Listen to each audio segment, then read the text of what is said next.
Good morning, class 12.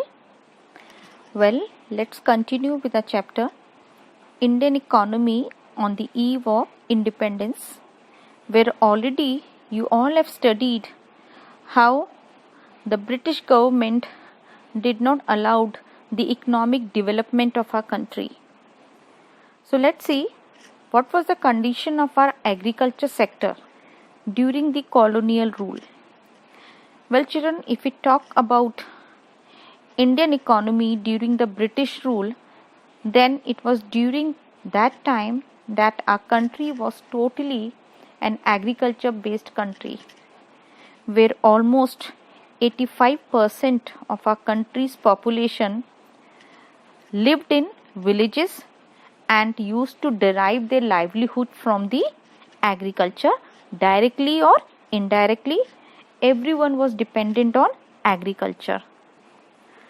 Now you won't believe that in spite of almost 85% depending on agriculture, still the agriculture could not flourish. Still this sector was rather not allowed to flourish. It remained stagnant, and from time this sector started deteriorating. Now children, it was during this time when the agriculture productivity was very low. Rather, the agriculture sector was not allowed to expand, in spite of the fact that few more area was brought under cultivation, but still the agriculture sector, it remained stagnant. And it remained stagnant because of the policies which were implemented by the British rule. Like the system which they implemented was land settlement. Now this land settlement which was introduced by this colonial government, it merely deteriorated the Indian agriculture system.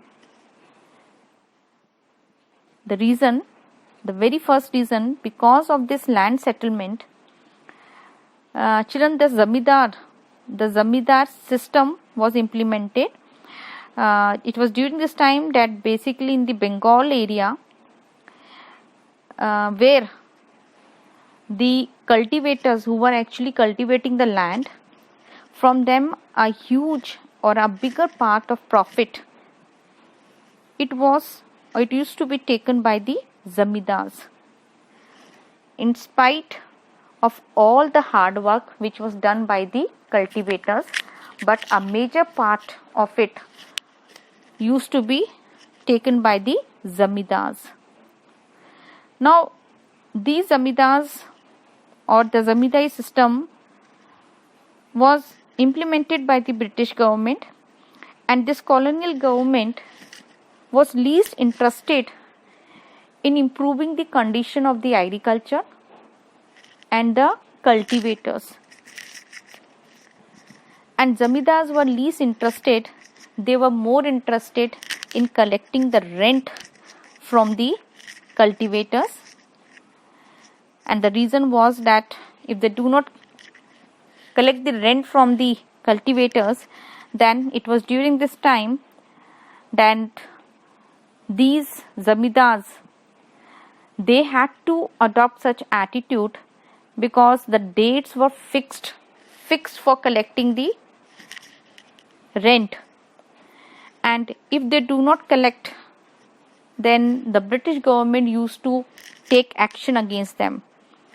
So these zamindars, they were least interested that by collecting the taxes, or you can say the rent from these cultivators, which hardly used to have a money, was making them to go more in the social tension, then misery, and number of the problems which these people were facing.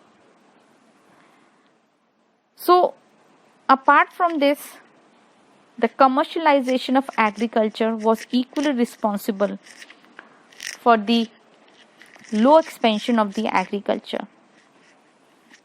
And the reason was that there was of course some of the land which was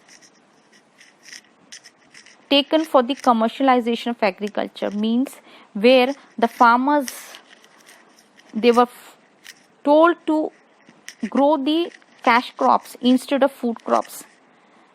Now when these farmers, they were growing cash crops instead of food crops, that was not yielding them a good amount of money. The reason, the cash crops were the crops which were ultimately used by the Britishers in their industries, but the cash crops had no use in our country. So the cultivators who were cultivating the commercialized crops or the cash crops were also equally in a very bad condition. Then the low level of technology. Now it was during British rule that Britishers were not at all interested to improvise the agriculture by bringing the new technology so that the production could enhanced. Rather, it was during this time that the kind of technology was used was outdated, backward, which was not yielding a good amount of production, due to which the condition of the cultivators were bad to worse. Then children, even because of lack of irrigation facilities, now these cultivators, they were simply dependent on rainfall. They did not had any of the facilities of irrigating their field. Again, the colonial government was not at all bothered to improvise the agriculture or to provide the irrigation facilities, because they never wanted to give any kind of a facilities to the Indians. Then the next reason was of this deteriorating condition of the agriculture sector was negligible use of fertilizers. Children, it was during this time that the cultivators, they were not getting any kind of a fertilizers which they could use in the cultivation of the crops, so which was not yielding them a good amount of the production. And they knew very well that from the production a good amount of the share has to go towards the zamindars. So children, apart from this, there were some progress if was made in the agriculture was only let's say in the commercial crops. Now our country, our agriculture actually starved. The reason because the cultivators, they did not had enough amount of money to invest in the agriculture, and a very small section of the farmers were able to change their cropping pattern from food crop to cash crop or to the commercial crop. But a large number of the tenants, the cultivators, the small farmers, the sharecroppers, they did not had any resources, nor they had any technology, and at the same time they did not had incentives to invest in agriculture which could improvise the production and could yield them a good amount of the income. So due to which the condition of these farmers was very bad, and these were certain reasons due to which the agriculture sector in a country could not flourish, because the colonial government never allowed the agriculture sector to progress more, so that the people could not raise their heads against the British government.